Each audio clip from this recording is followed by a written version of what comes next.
Bapak Ibu yang saya hormati, untuk menyingkat waktu, kebetulan ini acara di sini kayak film dunia terbalik. Biasanya di mana-mana acara dulu baru makan. Ini sudah macam-macam, tinggal siraman rohani. Padahal biasanya orang yang ditunggu adalah santapan jasmani. Santapan rohani ini biasanya warik ya. Yang kedua, ini kalau dipikir seperti Juragan IT, Mr. Husni ini mengatakan ini kayak wayang. Saya kebagian pas gara-gara jam rolas. Betul, Ge. Jam rolas ini mesti gara-gara. Gimana ada wayang mesti gara-gara jam 2. Benar. Ini yang tidak tahu wayang mesti nggak tahu kenapa jam 12. Ini ada syariatnya. Hadisnya loh, hadisnya. Dalam Quran dikatakan jam 12 bahwa 12 itu angka 1 dan angka 2. Makanya manusia wajib mengetahui syahadatain. Syahadat asyhadu alla nomor 2 la ilaha illallah. Makanya mesti syahadat 2 syahadatain 1 dan 2. Makanya 12. Yang kedua, kenapa wayang itu jam 12? Sebab apa? Kelahiran Kanjeng Nabi tanggal 12 Rabiul Awal. Yang ketiga, kenapa 12 1 tambah 2 mesti 3? Orang bisa selamat harus bisa melaksanakan 3, yaitu iman, Islam, ihsan. Tanpa ini nggak mungkin. Langsung maaf, ini bukannya guru ya Pak ya, harusnya kejurukan IT. Langsung saja permasalahan. Yang pertama, saya menambahkan ini, maaf bukan menggurui, hanya 10 menit saja. Ini dua terbalik. Biasanya saya dikasih air degan, makanya sirup. Dia mau pesan degan. Lalen biasanya tahu kan ya. Iya. Sirup juga gopengmu. Ya, kelalen. Paham. Langsung saya ada 2 saja. Pertama, saya meluruskan tadi betul yang disampaikan oleh beliau Pak Aziz. Aslinya yang betul Syawal, bukan Lebaran. Lebaran itu tidak ada dalam istilah Quran atau hadis, tapi Syawal itu adalah bulan ke-10 dalam Islam. Ramadan itu 9, makanya 10 adalah Syawal. Syawal itu artinya peningkatan. Peningkatan apa? Semangat Ramadan jangan sampai hilang, diisi untuk 11 yang akan datang. Itu aslinya Syawal. Tapi sebagian kita besar semangatnya Ramadan hilang pun semangatnya hilang. Ini yang kadang salah. Yang kedua, halal bihalal itu sebenarnya hanya ada di Indonesia. Pertama kali ada halal bihalal adalah pada bulan September 1946. Pencetusnya adalah Kiai Haji, yaitu yang Bapak Ibu sering dengar lagunya Yalal Waton. Pencetusnya adalah Wahab Hasbullah. Beliau adalah ulama besar dari Jawa Timur yang mengerahkan Insinyur Soekarno supaya diadakan silaturahmi nasi, makanya diadakan halal bihalal. Yang pertama mencetuskan adalah beliau Kiai Wahab Hasbullah. Diteruskan sampai sekarang. Yang terakhir, nggak usah panjang lebar. 10 menit kan? Sampai 5. Yang khususnya sama. Tambah maning. Tegan. Tegannya tok na disit. Yang kedua langsung. Ini karena siraman rohani nggak perlu saya lebar. Kita memasuki bulan Syawal. Dengan Syawal kita mencari keberkahan. Saya hanya sampaikan hidup mencari berkah Allah Subhanahu wa Ta'ala. Ini Siapapun orangnya kepengin hidupnya diberkahi oleh Allah, minimal harus menjalankan 3 perkara. 3 perkara ini dijalankan oleh manusia, laki perempuan, tua muda, yang penting balik, sehat akal pikiran. 3 dijalankan, insya Allah hidupnya diberi keberkahan oleh Allah Subhanahu wa Ta'ala. Tanpa 3 ini sulit untuk bisa mendapat keberkahan, walaupun hartanya melimpah. Harta melimpah itu bukan jaminan. Harta banyak belum tentu lebih. Harta sedikit belum tentu kurang. Ya Pak ya. Ya. Buktinya apa? Harta miliaran mati ya ditinggal.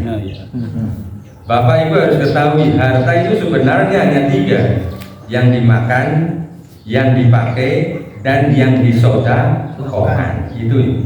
Kalau Bapak Ibu menabung di bank itu bukan harta, hanya sekedar nama. Karena kalau banyak tabungan, orang yang nabung banyak mati, diartikan ganti nama jadi warisan. Butuh harta ya. Bukan warisan. Karena dibagi udah meninggal. Tapi kalau belum meninggal dibagi bukan warisan, kewarasan. Sehingga baterai dewek wariso. Itulah. Jadi inti daripada orang mau mendapat keberkahan Allah, 1, hidup harus menjalankan perintah Allah secara sungguh-sungguh. Bapak Ibu buka dalam Quran surat Al-Baqarah ayat 45. Wasta'inu bis-sabri was-shalah wa innaha lakabiru illa khashi'in. Minta tolonglah kalian kepada Allah dengan sabar dan sholat. Sesungguhnya sholat itu berat, kecuali orang-orang yang khusyuk. Yang kedua, Bapak Ibu buka dalam Quran surat Al-Baqarah 152 153. Wadkuruni adkurkum waskuruli wala takfurun. Dekatlah engkau kepada Allah, Allah pun akan dekat kepada kita. Tapi kita semakin jauh kepada Allah, Allah pun akan semakin jauh. Syukurlah engkau kepada Allah, waskuruli wala takfurun. Inilah. Yang keduanya tadi saya katakan, ya ayyuhalladzina amanu ista'inu bis-sabri was-shalah innallaha ma'as-sabirin. Minta tolonglah kalian bersabar dan sholat, sesungguhnya Allah dengan orang-orang yang sabar. Makanya siapapun orangnya yang ingin berkah hidupnya, nomor 1, jalani perintah Allah semampunya. Dalam arti semampunya sesuai dengan syariat ilmu yang dimiliki. Karena apa? Sholat tanpa ilmu itu Allah belum bisa menerima. Makanya hadis mengatakan, man arada dunya fa alaihi bil ilmi wa man akhirataka fa alaihi bil ilmi. Siapa orangnya yang pengen sukses urusan dunia harus pakai ilmu. Dan barang siapa pengen sukses urusan akhirat pun pakai ilmu. Makanya sholat itu harus didasari dengan ilmu. Kalau sholat tidak mengetahui cara batalkan sholat, ya sama aja belum sesuai yang di Allah kehendaki. Nomor 2, langsung saja 5 menit lagi pas ngelik maksudnya. Ya maning kok. Yang nomor 2, orang kalau pengen berkah hidupnya adalah apa? Perbaiki hubungan dengan kedua orang tua. Bapak Ibu yang masih orang tuanya ada di dunia ini, inilah ladang surga yang semestinya. Inilah ladang surga yang nyata. Karena apa? Allah tidak akan menerima ibadah seseorang sebelum orang tersebut mendapat ridho kedua orang tua. Makanya Nabi pernah ditanya oleh sahabat, ya Rasulullah, siapa itu orang tua? Nabi menjawab dengan jelas, wahai umatku, orang tua itu adalah mereka yang bisa mengantarkan kamu ke surga dan bisa mengantarkanmu ke neraka, tergantung bagaimana kamu memuliakan kedua orang tua.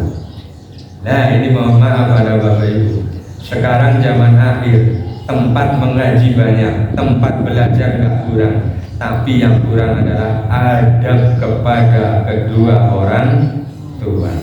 Terkadang banyak walaupun anak sudah sukses pulang dari perantauan main suruh-suruh begitu saja pada orang tua. Ini adalah tidak punya adab. Contoh nyata lagi, sekarang banyak anak yang senang bergaul HP, pegang HP, pinjam remote orang tua lagi nonton TV, main nabil saja, tidak ada permisi. Ini namanya secara fikih tidak ada adab. Yang paling bahaya adalah apa?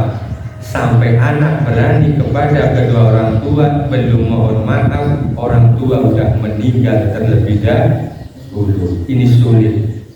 Allah mengatakan innallaha ghafurur rahim. Itu adalah urusan hamba kepada Allah. Tapi urusan hamba kepada orang tua, urusannya tetap harus ada ijab qabul. Makanya anak sukses bukan berarti karena kepandaiannya, bukan karena kecerdasannya, bisa saja karena Allah kabulkan doa orang tua kita masing-masing. Yang lebih parah terkadang banyak anak sudah sukses, terutama nih maaf di depan saya banyak laki-laki lebih mengutamakan istri dan anak daripada orang. Allah mungkin menutup keberkahan. Karena apa? Anak laki-laki hormat pada orang tua adalah tetap nomor satu walaupun sudah berumah tangga. Dengarkan istri-istri. Ini makanya Pak, kalau ada suami ngasih harta uang pada orang tua tanpa sepengetahuan istri, itu sah-sah saja. Orang sampai penjam. Yang penting istri sudah ada jatah tersendiri. Ini. Wah. Karena apa? Tapi terkadang sekarang banyak istri kelihatannya baik pada orang tua ketika di depan, tapi sama mertua pandai bermain lidah. Istrinya ditanya tetangga, kayak mana mertuanya ngene mbak? Iya, biasa tanggal 6 pura-pura telepon. Apa itu ya? Padahal ya anu jaluk sang. Nah, iya. Istri yang kayak gini harus diingatkan. Bahaya. Ganti boleh. Aduh, ganti. Karena apa? Istri kayak gini berarti tidak menghantarkan suami ke surga, neraka. Karena apa? Menghalangi, membahagiakan orang. Yang terakhir, gak usah panjang lebar. Kesiangan. Ya. Putri Pak Husni orang Ustadz Kebumen gimana? Yang terakhir, siapapun yang pengen dapat keberkahan dari Allah nomor 3, hidup itu harus berebut kesalahan, bukan berebut kebenaran. Ini yang lebih baik. Kalau kita menyalahkan orang lain, tapi mengoreksi pada diri sendiri itu sulit. Makanya apa? Jangan mudah menyalahkan, tapi komentari pada diri sendiri masing. Siapa tahu mereka berbuat salah karena karena tingkah laku kita yang mungkin kurang berkenan di mereka. Makanya hidup ini harus saling menghargai dan menghormati. Siapapun manusia di atas pasti ada yang di bawah. Manusia pasti akan berumur, semuanya akan meninggalkan dunia. Jangan terlena dengan hirup pikuk alam dunia. Jangan sampai mengejar sesuatu menjatuhkan yang lain. Dunia ini terlalu besar untuk dikerjai sendiri, butuh pertolongan orang lain. Itu aja yang sedikit saya sampaikan, mudah-mudahan bisa dimengerti, dimahami bahwa orang mau bisa mendapat keberkahan dari Allah minimal 3 perkara. Laksanakan ibadah dengan baik, berbuat baik pada kedua orang tua.